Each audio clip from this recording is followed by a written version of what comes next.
Good evening. आप सभी का केएमटी क्लासेस में स्वागत। मैं आर के विश्वा आप सभी के सामने एक आज बहुत ही महत्वपूर्ण टॉपिक अधिगम। आज का जो टॉपिक है बहुत ही महत्वपूर्ण है अधिगम। इसके बारे में आज हम लोग डिस्कशन करेंगे, चर्चा करेंगे। तो आइए शुरू करते हैं लर्निंग अधिगम। सबसे पहले हम जानते हैं कि अधिगम क्या है। देखिए, अगर सामान्य भाषा में, बोलचाल की भाषा में बात करें, सामान्य अर्थों में बात करें तो अधिगम की परिभाषा या सामान्य अर्थ क्या है कि अधिगम यानी सीखना। सीखना क्या है? एक निरंतर चलने वाली प्रक्रिया है जो व्यक्ति के जन्म अवस्था से लेकर मृत्यु अवस्था तक व्यक्ति कुछ ना कुछ हमेशा सीखता रहता है। अगर असामान्य अर्थों की बात करें कि अधिगम क्या है, इसको तो आप हमको इस प्रकार आप कह सकते हैं कि जब बच्चा जन्म लेता है, जन्म के बाद से एकदम मृत्यु अवस्था तक कुछ न कुछ सीखता रहता है, तो उसको कहते हैं अधिगम।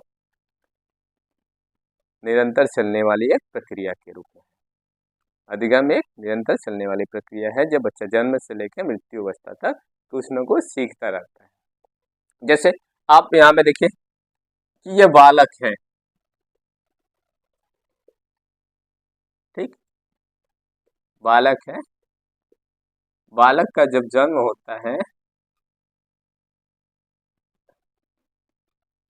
ठीक है, जब बालक का जन्म होता है, जन्म के बाद से लेके, ठीक, जैसे बच्चा जन्म लेता है तो एकदम कोरा कागज होता है, एकदम प्लेन स्लेट होता है कि अगर कोरा कागज में कुछ लिख दीजिए तो वो उस पर छप जाता है। उसी प्रकार ये जो बालक है, बालक का मन भी वैसे ही रहता है, एकदम कोरा कागज, इसमें कुछ एकदम कुछ सही नहीं रहता है। तो अब जौन जौन लिख देंगे वो उसके मन में वो छप जाता है। तो ये है बालक। तो बालक है जन्म के समय, जैसे ये प्लेन है, एकदम सफेद है, इस पे हम जो लिखेंगे वही छपेगा, जो लिखेंगे वही छपेगा ना। तो इस प्रकार ये बालक है, बालक का भी मस्तिष्क जो है, मन भी है, जो है एकदम कोरा कागज है, एकदम प्लेन है। तो अब इस पे जो लिखेंगे वो छप जाएगा। तो वो लिखते कैसे हैं? अब जैसे जन्म के कुछ समय बाद जैसे जैसे बढ़ता जाता है, तो जैसे जैसे बढ़ता जाता है, जैसे बढ़ता है तो वैसे अनुभव करता है, जिन चीज़ों को सीखता है वो उसके अधिगम में आ जाता है। उस सारे चीज़ें उसके अधिगम में आ जाता है, वो चीज़ें से वो सीख लेता है। तो अधिगम क्या होता है? व्यक्ति के व्यवहार में परमानेंटली परिवर्तन लाता है। अधिगम क्या है? बालक या व्यक्ति के व्यवहार में जो परिवर्तन लाता है, वो जो परमानेंटली परिवर्तन लाता है उसको कहते हैं अधिगम, लर्निंग। बात आई समझ में? तो सीखना एक विकास की प्रक्रिया है। कैसी प्रक्रिया है? सीखना एक डेवलपमेंटल प्रोसेस है। कैसी प्रक्रिया है? एक डेवलपमेंटल प्रोसेस है। Learning is a developmental process, एक विकास की प्रक्रिया है। बात है समझ में? अगर जैसे एक बच्चा है, बच्चा को आप कुछ भी कह दीजिए जल्दी सुनता नहीं, लेकिन सिखाते हैं, जैसे आप मान लीजिए छोटे बच्चों को सिखाते हैं, बार बार सिखाते हैं, नहीं सीखता है तो मार के सिखाते हैं ना छोटे बच्चों को, तो जल्दी नहीं सीखता है। तो अब क्या करिएगा, उसे अनुभव से सीखने दीजिए। कुछ बातें ऐसे होते हैं जो अनुभव के साथ वो सीख जाता है। जैसे कोई बच्चा है, इस बच्चे के सामने एक कैंडी ला दीजिए, एक कैंडी ला दीजिए, ठीक है ना, ये मोमबत्ती जल रही है। अब इसको कहिए कि इसको कहिएगा इसको छूना नहीं, जल जाओगे, तो कहेगा नहीं हम छुएंगे, तो कहोगे जाओ छू लो। तब ये जब जाएगा छूने, जब इसको पकड़ेगा, जब जल जाएगा, फिर दोबारा जब दोगे इसको छूने के लिए तो दूर ही से देख के भागेगा।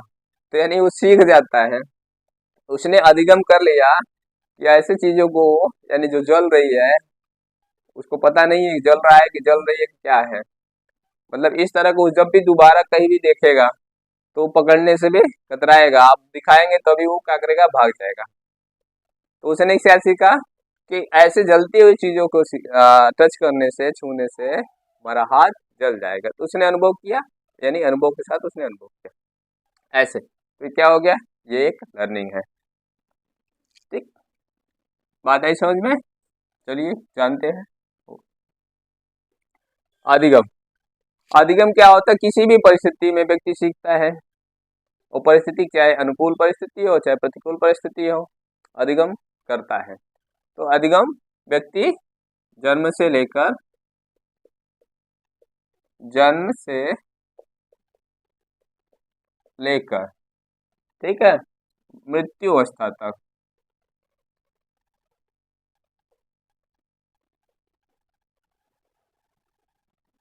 करता है। ठीक है ना? व्यक्ति जन्म से लेके मृत्यु अवस्था तक करता है।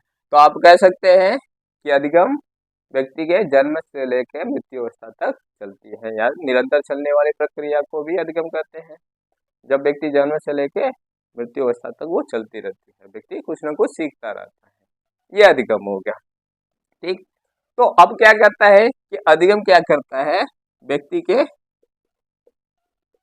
के व्यवहार में अस्थायी परिवर्तन लाता है।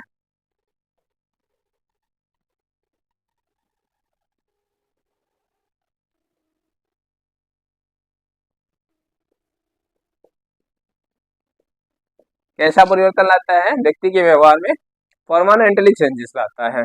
उसके जो व्यक्ति के व्यवहार में स्थायी परिवर्तन हो जाता है, समझिए कि वो क्या कर लिया, उसने सीख गया, अधिगम कर लिया। ठीक, ये बात आई समझ में? बिल्कुल बिल्कुल समझ में आ गई। चलिए आगे बढ़ते हैं। तो हम जानते हैं, देखिए सीखना एक निरंतर, अब ऐसे सिंपली भाषा हम जानते हैं, आप कह सकते हैं सीखना एक निरंतर चलने वाली प्रक्रिया है जो व्यक्ति के जन्म अवस्था से लेके मृत्यु अवस्था तक चलती रहती है। बात है समझ में? एकदम सिंपल। सीखना एक निरंतर चलने वाली प्रक्रिया है। कैसी प्रक्रिया है? निरंतर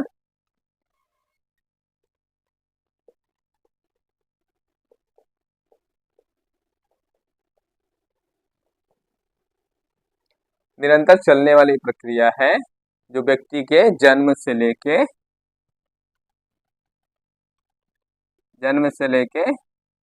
मृत्यु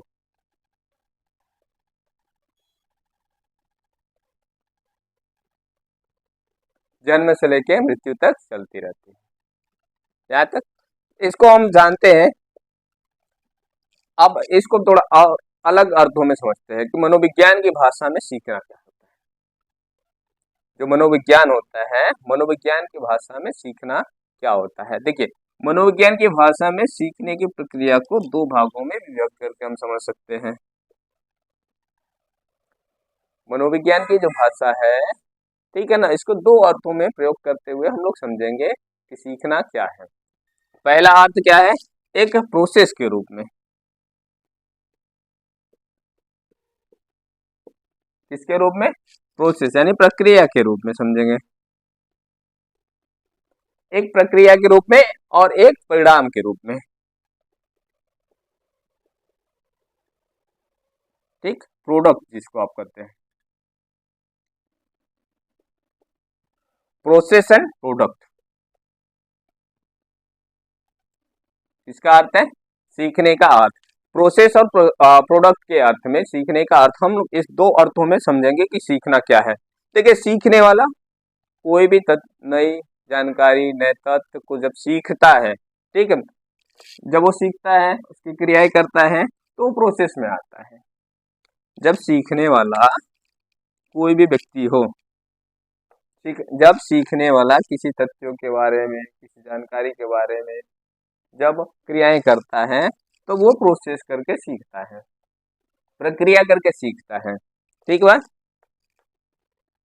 किसी तथ्यों के आप लिख देते हैं, जब अधिगम करता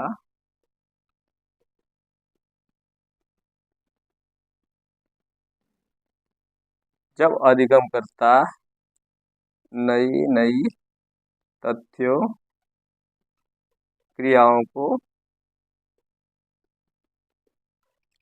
ठीक है, जब अधिगम करता नई नई तथ्यों कॉमा क्रियाओं, ठीक है, क्रियाएं करता है, क्रियाओं को करता है, ठीक। जब नई नई करके सीखता है, करता है उसके बाद क्या करेगा, करके सीखेगा। जब अधिगम करता नई नई चीजों या तथ्यों को या क्रियाओं को करता है और सीखता है, या आप सीधे सीधे क्रियाओं को सीखता है, को करता और सीखता है, सीखता है तो वो कौन सी प्रोसेस, अब प्रोसेस के रूप में आता है। जब हम सपोज कीजिए, जब आप सीखने के लिए तैयार हैं, आप जब किसी तथ्यों को किसी क्रियाओं को करके, जब खुद करके सीखते हैं यानी प्रोसेस पूरा करते हैं, जब वो प्रोसेसों के माध्यम से सीखता है तो वो कहलाता है प्रोसेसिंग लर्निंग। एक प्रोसेसिंग के रूप में लर्निंग हुआ। अब जब प्रोडक्ट के रूप में लर्निंग क्या है, इसको जानते हैं। प्रोडक्ट के रूप में लर्निंग किसको करते हैं, देखिए, जब प्रोडक्ट के रूप में लर्निंग यानी जब व्यक्ति का व्यवहार को उसको प्रशिक्षित किया जाता है। अब देखिए, जब मनुष्य या व्यक्ति, ठीक है ना, जब मनुष्य या व्यक्ति के उस व्यवहार, ठीक है ना, जब उस ये व्यक्ति या मनुष्य के उस व्यवहार से होता है, अब जानिएगा, उस व्यवहार से होता है, जो जो व्यवहार, ठीक है ना, या जो जानकारी लिख देते हैं, उस व्यवहार से होता है जो जो नए नए तथ्यों, नए नए जानकारी, नए नए क्रियाओं, जो नए नए तथ्यों कमा नए नए तथ्यों की जानकारी, नए नए तथ्यों की जानकारी, नए नए तथ्यों की जानकारी व नई नई, ठीक है ना, क्रियाओं का प्रशिक्षण के परिणाम स्वरूप होता है। नई नई क्रियाओं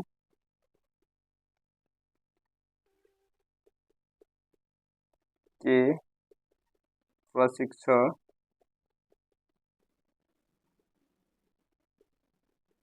परिणाम स्वरूप होता है।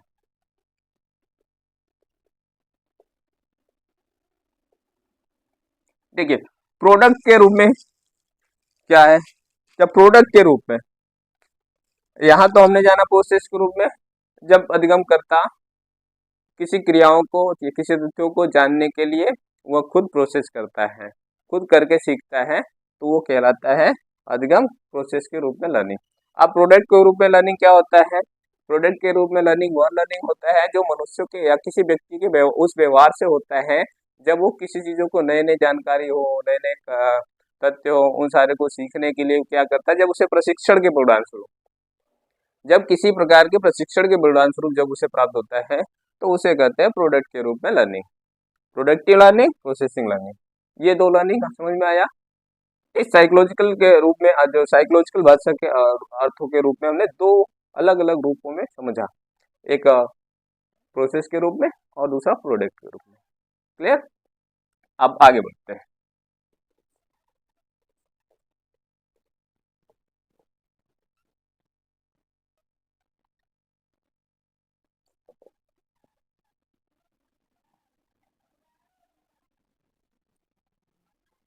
ठीक, देखिए, जो लर्निंग होता है कि क्या होता है, व्यक्ति के व्यवहार में परिवर्तन लाता है। अलग अलग इसकी डेफिनेशन बहुत सारे अलग अलग मनोवैज्ञानिकों ने अलग अलग प्रकार से डेफिनेशन दिया है, परिभाषित किया है कि व्यक्ति के व्यवहार में जो सामंजस्य की प्रक्रिया क्या है, वो लर्निंग है। और उत्तरोत्तर विकास की प्रक्रिया क्या है, लर्निंग है। तो ये जो परिवर्तन की प्रक्रिया क्या है, लर्निंग है। तो अलग अलग लोगों ने अलग अलग परिभाषा दिया है। सीखना क्या है, विकास की प्रक्रिया है। तो इस प्रकार हम जानते हैं कि कुछ इसके विशेषताएं, लर्निंग की विशेषताएं क्या होता है, या उस विशेषताओं के आधार पे हम इसके अर्थों को समझने का प्रयास करेंगे। ठीक है, सबसे पहले बात आती है कि लर्निंग क्या है। अधिगम एक विकास की प्रक्रिया है।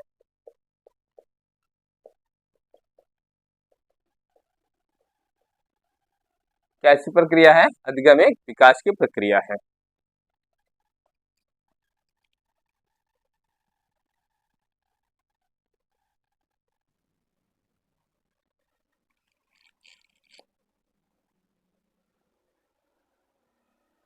अधिगम विकास की प्रक्रिया है। कैसी प्रक्रिया है? विकास की प्रक्रिया। ठीक, अब जानते हैं कि अधिगम निरंतर चलने वाली प्रक्रिया है।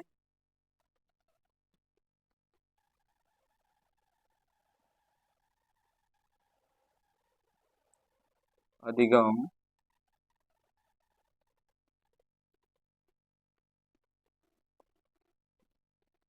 एक निरंतर चलने वाली प्रक्रिया है।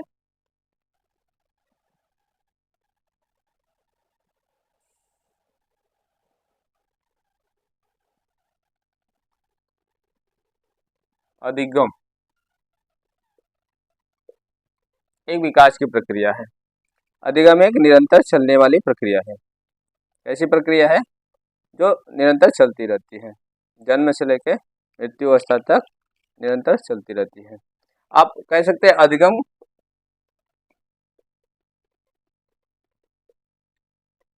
एक उद्देश्यपूर्ण प्रक्रिया है। कैसी प्रक्रिया है? उद्देश्यपूर्ण प्रक्रिया है। इसका कोई निश्चित उद्देश्य अवश्य होता है, कोई ना कोई उद्देश्य अवश्य होता है। बिना उद्देश्य का कोई, जैसे कोई भी व्यक्ति होता है बिना उद्देश्य का कोई कार्य नहीं करता है। चाहे पढ़ने का उद्देश्य हो, लिखने का हो, सोने का हो, खेलने का, पैसे कमाने का, कुछ ही चीजों का, हर एक उद्देश्य के पीछे ही व्यक्ति कार्य करता है। उद्देश्यपूर्ण प्रक्रिया, तो लर्निंग भी क्या कराता है? एक उद्देश्यपूर्ण प्रक्रिया है। एक और कैसी प्रक्रिया है? समायोजन की प्रक्रिया है। कैसी प्रक्रिया है? समायोजन की प्रक्रिया है।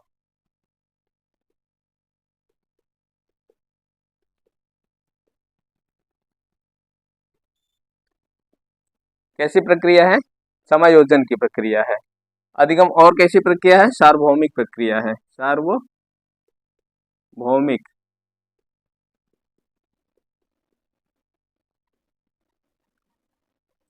कैसी प्रक्रिया है? सार्वभौमिक प्रक्रिया है। और आप कह सकते हैं अधिगम विवेकपूर्ण प्रक्रिया है। कैसी? विवेकपूर्ण।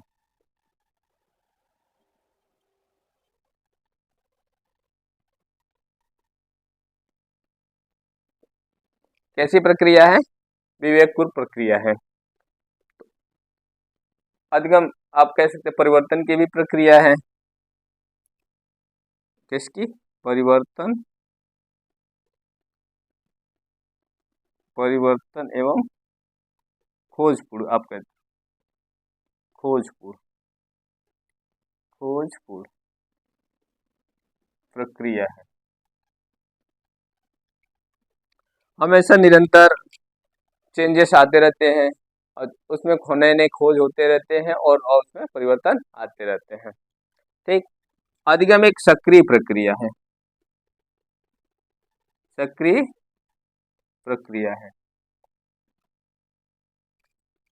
कैसी प्रक्रिया है? सक्रिय प्रक्रिया है। सक्रियता जरूरी होता है, अगर किसी कार्यों को सीखना है तो उसमें एक्टिव होना जरूरी है। जब आप सक्रिय रहेंगे तो कार्यों को सीखने में बहुत ही आपको आसानी होती है, बहुत ही सरल तरीके से, बहुत आसान तरीके से आप सीख जाएंगे।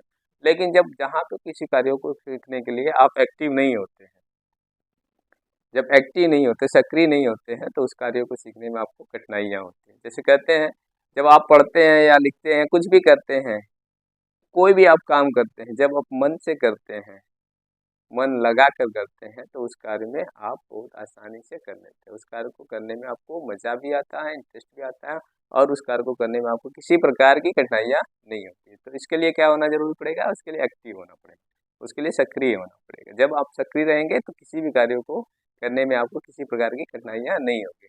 कहते हैं ना, कोई काम करते हैं तो मन से करो, ध्यान से करो।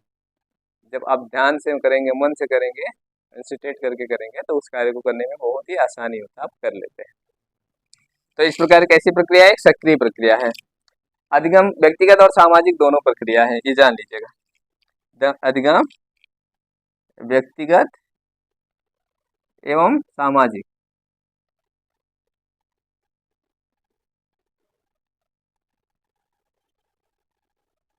कैसी प्रक्रिया है? व्यक्तिगत प्रक्रिया और सामाजिक प्रक्रिया दोनों है, इंडिविजुअल एंड सोशल। अधिगम व्यक्तिगत और सामाजिक प्रक्रिया दोनों है। देखिए, अधिगम क्या होता है? जो हमारे एक्सपीरियंस होते हैं, जो हमारे अनुभव होते हैं, उसका एक संगठन है। अधिगम अनुभवों का संगठन है।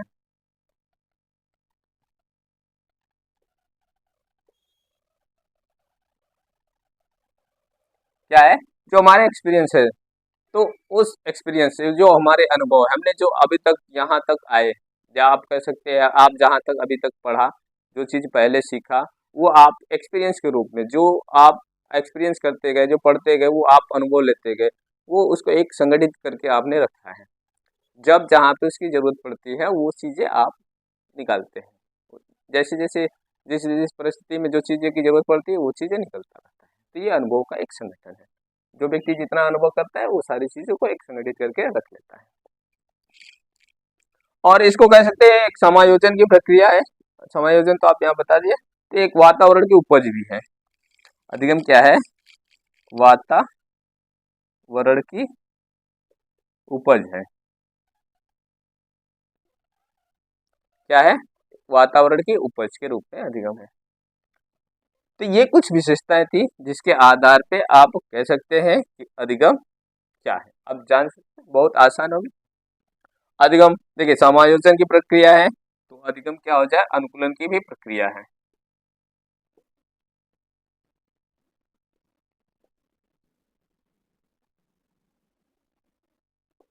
ठीक, अनुकूलन की प्रक्रिया, वहाँ हर परिस्थिति में क्या करते हैं व्यक्ति? अनुकूलित कर पाते हैं। अनुकूलन की भी प्रक्रिया है। बात आई समझ में? क्लियर है यहाँ तक? अधिगम एक विवेकपूर्ण प्रक्रिया है। अधिगम निरंतर चलने वाली प्रक्रिया है। अधिगम उद्देश्यपूर्ण प्रक्रिया है। अधिगम समायोजन की प्रक्रिया है। अधिगम सार्वभौमिक प्रक्रिया है। अधिगम विवेकपूर्ण प्रक्रिया है। अधिगम परिवर्तन एवं खोजपूर्ण प्रक्रिया है। ठीक है, अधिगम सक्रिय प्रक्रिया है। अधिगम व्यक्तिगत एवं सामाजिक दोनों प्रक्रिया है। अधिगम अनुभवों का संगठन है। अधिगम वातावरण की उपज है। ठीक, इस प्रकार आप कह सकते हैं अधिगम क्या है। जहां तक क्लियर है? नेक्स्ट जानते हैं कि अधिगम को प्रभावित करने वाले ऐसे कौन कौन से कारक हैं जो अधिगम को प्रभावित करते हैं। Factor influencing of learning.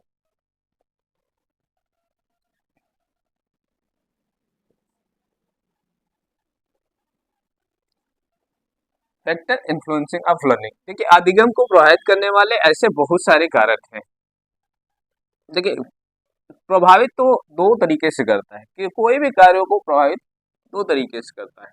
एक तो पॉजिटिव रूप में करता है और एक नेगेटिव रूप में करता है। तो इस प्रकार अधिगम को भी जो ऐसे जो फैक्टर्स हैं, जो कारक हैं जो अधिगम को प्रभावित करते हैं, वो दोनों रूपों में करते हैं। देखिए, जब अधिगम अच्छी होगी तो उसका प्रभाव अच्छा होता है। जब अधिगम नहीं हो पा रही है तो उसका प्रभाव ये होता है कि वो कहीं ना कहीं उसको बाधा पहुंचा रही है। तो हम जानेंगे ऐसे ही कुछ कारक जो अधिगम को प्रभावित करते हैं, एक का उसको अच्छा बनाने में और उसको प्रभावित करने यानी उसको बाधा पहुंचाने में। ठीक, तो ऐसे आइए जानते हैं अधिगम के जो कारक हैं, प्रभावित करने वाले कारक। अधिगम को प्रभावित करने वाले कारक।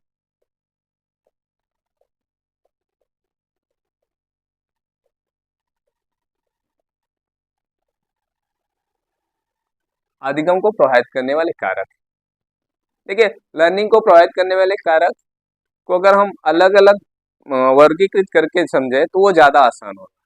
तो आइए हम इसको अलग अलग रूपों में वर्गीकृत करके समझते हैं। सबसे पहले हम इसको कुल 5 वर्गों में विभाजित कर देते हैं, जिससे आपको भी समझने में बहुत आसानी होगी। तो पहला वर्ग हम इसको बनाते हैं शिक्षार्थी से संबंधित कारक। देखिए, कुल 5 वर्गों में विभाजित करते हैं। कितने? 5 वर्गों में।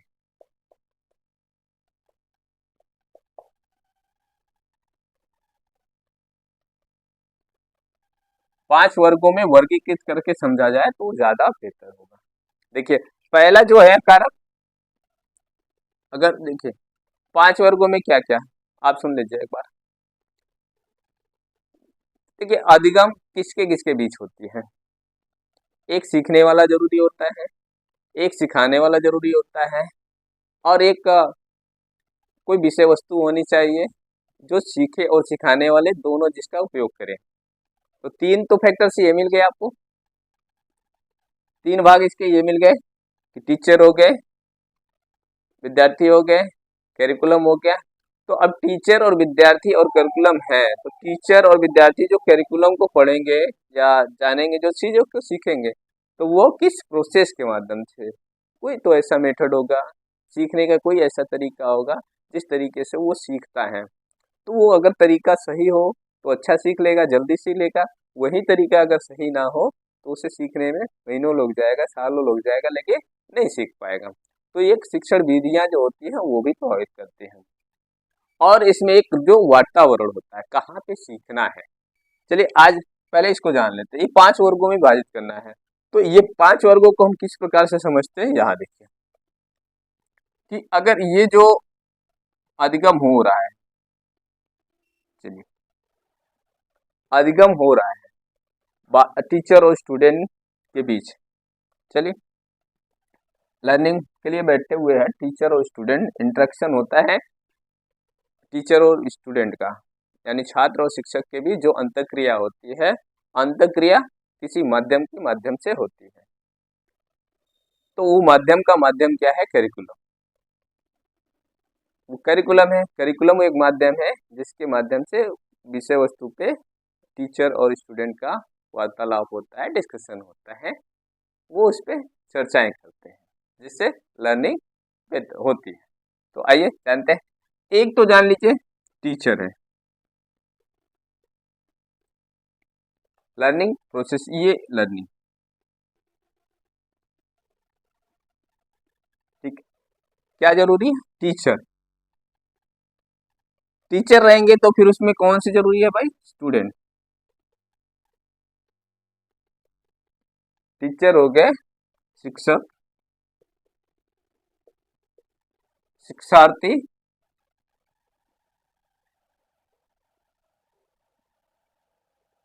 टीचर हो गए, शिक्षार्थी भी हो गए।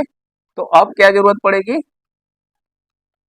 चलो मान लो 1 2, तीसरा क्या जरूरत पड़ेगी? कैरिकुलम, यानी पाठ्यक्रम, जिसको आप कहेंगे विषय वस्तु या पाठ्यक्रम। Curriculum, teacher student curriculum. अब टीचर भी हो गया, स्टूडेंट भी हो गया, कैरिकुलम भी हो गया। तो अब टीचर स्टूडेंट को कैरिकुलम किस प्रकार से देगा? उसके लिए क्या चाहिए? सब्जेक्ट मैटर मिल गया। यहाँ पे टीचर स्टूडेंट को सब्जेक्ट मैटर मिल गया। सब्जेक्ट मैटर क्या है? जो भी उसको नॉलेज देना है, जो भी सिखाना है, तो वो सब्जेक्ट मैटर मिल गया। अब इसको सिखाने के लिए क्या करेगा? कोई प्रोसेस करेगा, कोई विधि प्रविधि को अपनाएगा, कोई टेक्निक टैक्टिस को अपनाएगा, जिसके माध्यम से पाठ्यक्रम को डिलीवर करेगा, छात्रों के सामने उसको डिलीवर करेगा। तो वो क्या हो जाएगा? मेथड, विधि। क्या हो जाएगा? विधि। अब विधि को क्या करेंगे? विधि हो गया, टीचर भी हो गया, स्टूडेंट भी हो गया, करिकुलम भी हो गया, मेथड भी हो गया। अब कोई प्रॉपर प्लेस चाहिए, कोई प्रॉपर एक इन्वायरमेंट चाहिए, जिस इन्वायरमेंट में ये सारी क्रियाएं हो सके। तो वो क्या है, एक लर्निंग इन्वायरमेंट।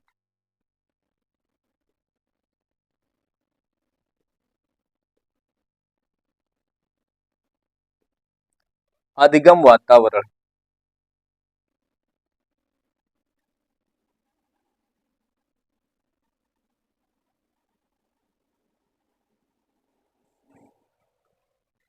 अब अधिगम वातावरण, ये हो गए आपके 4 नंबर, ये हो गए 5।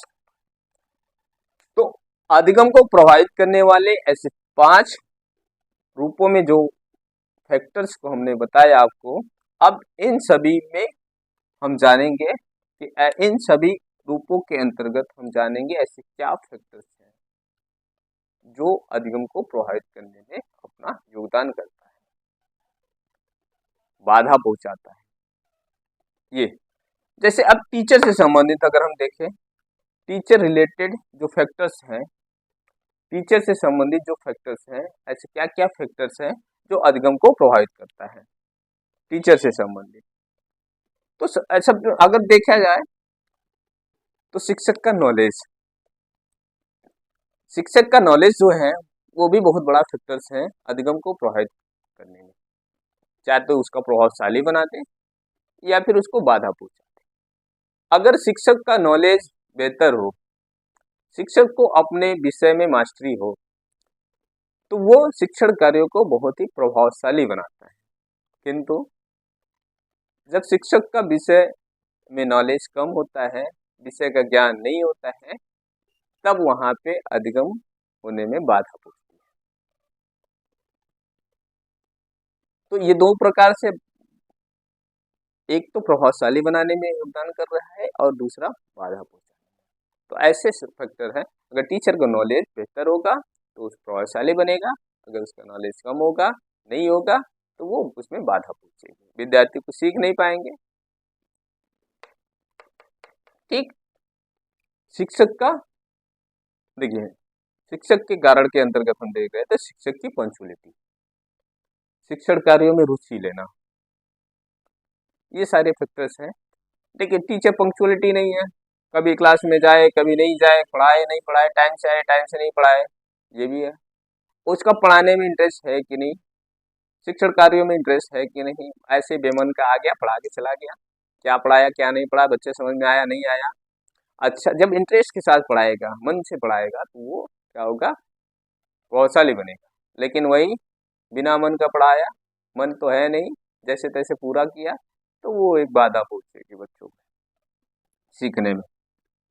अब और भी है, शिक्षक का, शिक्षक का जो नॉलेज होता है, उसको शिक्षक को एक साइकोलॉजिकल नॉलेज भी होना चाहिए, बाल मनोविज्ञान का क्या।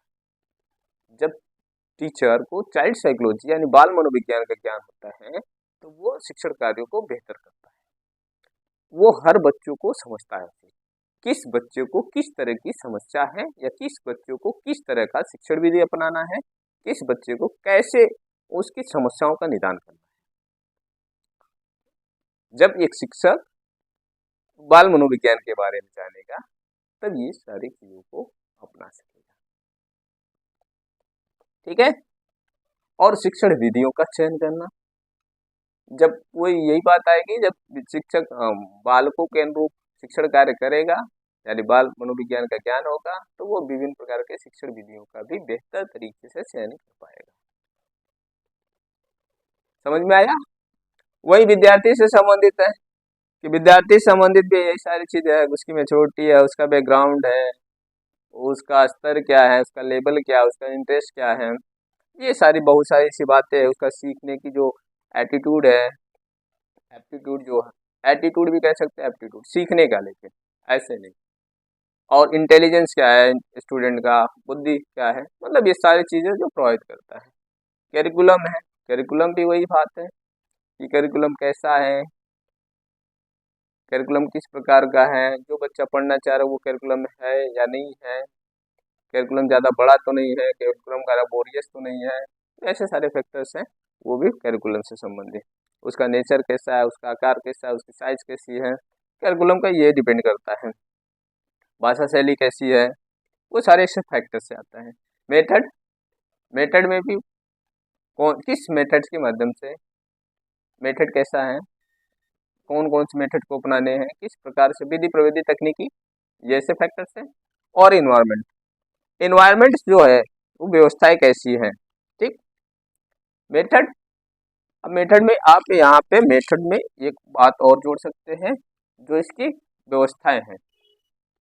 मेथड अधिगम व्यवस्था से संबंधित, अधिगम के लिए आपने किस प्रकार की व्यवस्था किया है, ऑर्गेनाइज किया है, किस प्रकार की व्यवस्था किया है, मेथड अथवा व्यवस्था,